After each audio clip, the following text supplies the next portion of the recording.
ہاں جی، قرآن کریم کے اردو میں انسانی کو قائم کرنے کے لیے مختلف احکام جاری کرنا، اس کے لیے اردو سے انسانی کو قائم کرنے کے لیے مختلف احکام جاری کرنا، مثلاً سود کے استعمال، غلاموں کو آزاد کرنا۔ بھائیوں کا یہ اعتراض ہے کہ قرآن کریم نے خنزیر کو حرام قرار دیا، سود کو حرام قرار دیا، لیکن غلامی کو حرام قرار نہیں دیا۔ ٹھیک ہے، اس لیے قرآن کریم کی تعلیم اس بارے میں نامکمل ہے اور دیگر سوسائٹی کے لحاظ سے اسی کا یہ نتیجہ ہے کہ ایبوں نے کسی نہ کسی صورت میں غلامی رکھ رکھا ہے۔ یہ بالکل جھوٹ بولتے ہیں، اس کا نتیجہ نہیں ہے، اور وہ چور کھانے والے بھی ہیں، شراب پینے والے بھی ہیں اور بدکاریاں کرنے والے ہیں۔ یہ جو سعودی عرب کا پیسہ ہے باہر کے بینکوں میں سارا سود لیتے ہیں اور کھاتے ہیں، تو اسی وجہ سے اس لیے نتیجہ غلط نکال رہے ہیں۔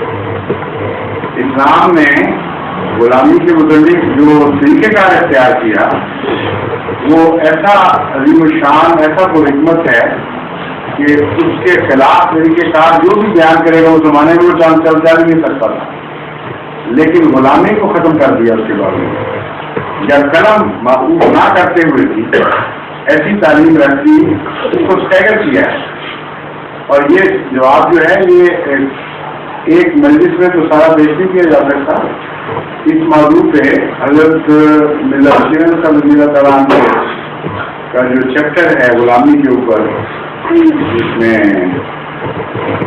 خاتم النبیین جو کتاب ہے آپ کی سیرت کی، اس میں وہ پڑھیں آپ کچھ چیزوں کا جیسے سالانہ کی تقریر میں کہ میں نے نوٹس میں رکھا ہوا تھا، پتہ نہیں وقت لگا تھا کہ نہیں، لیکن وہ آئندہ آ جائے گا۔ اس حصے کے اوپر بھی عدم کا جہاں تک تعلق ہے اس میں وہ ذکر آ جائے گا۔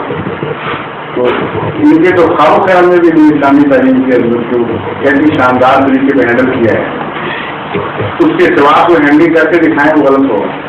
دوسرے آپ کے پاس سیریت عزت ہے کہ تو پڑھیں، جتنی باتیں انہوں نے اسلام سے ریلیٹ کی ساری غلط، ایک بھی نہیں جو صحیح ثابت ہوتی ہو۔ امپرومنٹ کر نہیں سکتا کوئی اسلام پر، ان کو پکڑیں گے تو امپرومنٹ دکھاؤ کہاں کی ہے۔ اسلام کی غلامی کی تعلیم کے متعلق جماعت احمدیہ کا جو موقف ہے اس پر یہ امپرومنٹ کر نہیں سکتے۔ سعودی عرب پہ اعتراض کریں، بے شک ہمیں اس سے کیا غرض ہے، اسلام پر نہیں ہو اعتراض۔ کسی مسلمان کے کردار پر اعتراض کر سکتے ہیں لیکن اسلام پر نہیں کر سکتے، وہ ہم ڈیپینڈ کریں گے۔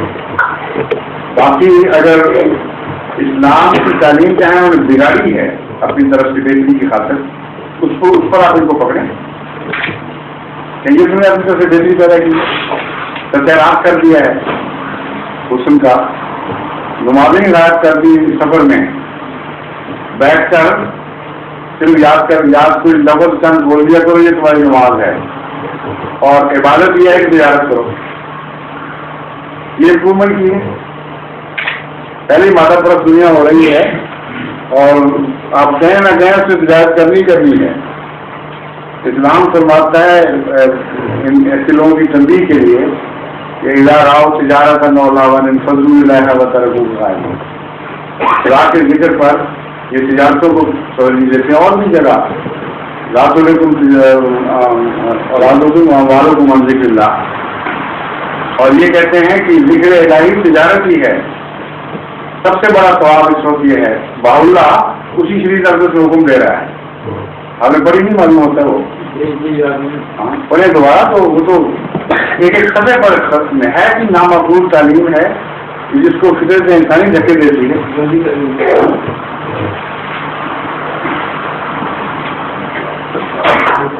ظہور